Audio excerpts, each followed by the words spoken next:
ছোট্ট গ্রাম চন্দ্রপুর। গ্রামের শেষ মাথায় ছিল একটি বড় আম গাছ।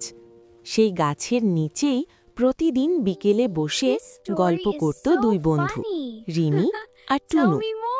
রিমি খুব শান্ত স্বভাবের, বই পড়তে ভালোবাসে, আর টুনু একটু দুষ্টু, সারা দিন দৌড়াদৌড়ি আর খেলাধুলা নিয়ে ব্যস্ত।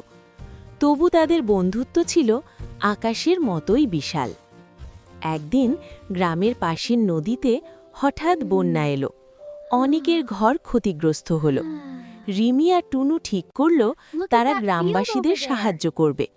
রিমি তার বইয়ের টাকা দিয়ে খাবার কিনল, আর টুনু সবাইকে এক জায়গায় জড়ো করে সাহায্য পৌঁছে দিতে লাগল। সবাই অবাক হয়ে দেখল এই দুই ছোট্ট বাচ্চার বড় মন। কাজ শেষ হলে তারা আবার আমগাছের নিচে বসে আকাশের দিকে তাকালো। নীল আকাশের নিচে দাঁড়িয়ে টুনু বলল, দেখিস রিমি, আমরা বড় হয়ে আরো অনেক ভালো কাজ করব।